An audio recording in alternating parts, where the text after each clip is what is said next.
ایک صحابی نے بارگاہ رسالت میں عرض کی، یا رسول اللہ صلی اللہ علیہ وسلم مجھے دین کی کوئی ایسی بات بتا دیجئے کہ پھر اس کے بعد کسی سے پوچھنے کی حاجت نہ رہے۔ تو فرمایا تم کہو قل آمنت باللہ، تم کہو میں اللہ پر ایمان لایا، اور پھر اس کے بعد کیا ہے وستقم، پھر اس پر استقامت کے ساتھ قائم رہو۔ ایمان لاؤ اور استقامت کے پاس ساتھ قائم رہو۔ یہ استقامت ہی ایسا امر ہے، فرمایا کہ دین کی ایسی بنیادی بات بتا دی کہ کسی اور سے سوال کی حاجت ہی نہ رہے گی۔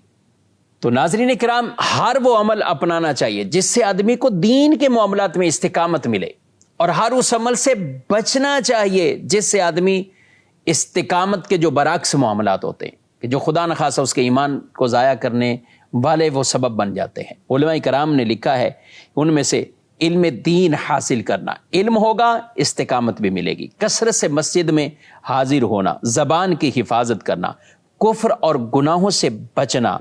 کافروں اور بد مذہبوں بلکہ فاسق اور فاجر لوگوں سے تعلقات نہ رکھنا، ان کی صحبتوں سے بچنا، نفسانی خواہشات کی پیروی سے بچنا، مصائب اور آلام یعنی پریشانیوں، مصیبتوں، تکلیفوں کے وقت اور اللہ تعالیٰ کی طرف سے آنے والی آزمائشوں پر صبر کرنا۔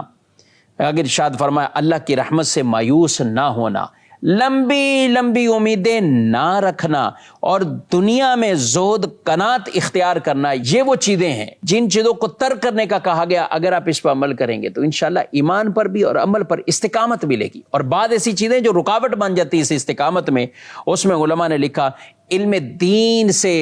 لا علم ہونا، جاہل ہونا ایک طرح کا، علم دین حاصل نہ کرنا، مسجد میں جانے سے کترانا، زبان کی حفاظت نہ کرنا، کفر اور گناہوں کے ذریعے اپنے جانوں پر ظلم کرنا، اسی طرح فساق کی، فجار کی، بد مذہبوں کی ان کی صحبتیں اختیار کرنا، اپنے آپ کو نفسانی خواہشات کا حریص بنا دینا، اس کے اندر ڈال دینا، اور جب مصیبت کوئی پہنچے یا آزمائش پہنچے تو بے صبری کرنا، اسی طرح اللہ کی رحمت سے مایوس ہونا، بالکل مایوس ہو کر بیٹھا ہوا ہے، یا دنیا میں ایسا راغب ہے لمبی لمبی امیدیں تان کے بیٹھا ہوا ہے۔ تو یہ کیا چیزیں ہیں کہ یہ آدمی کو عمل سے بھی دور کرتی ہیں اور ایمان سے بھی معاذ اللہ دور کر سکتی ہیں، اور یہ چیزیں بن جاتی ہیں رکاوٹ کہ یہ استقامت نہ اختیار کرے۔ تو دین پر جو استقامت اختیار کرنی ہے، جو قرآن کے سورہ ہود میں یہ ارشاد فرمایا گیا ہے کہ فاستقم کما امرت، استقامت اختیار کرو ایسے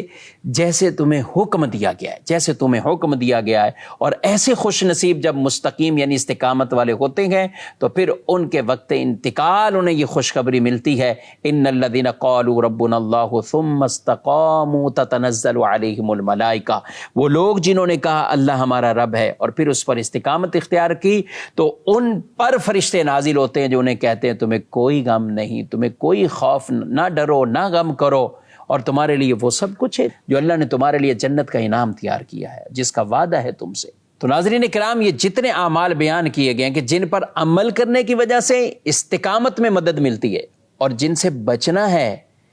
جو کہ رکاوٹ بن جاتے ہیں استقامت کے لیے، تو ان سب پر وہ عمل کرنے کی نیت کیجئے، جن سے بچنا ہے ان سے بچیے۔ اللہ پاک ہم سب کو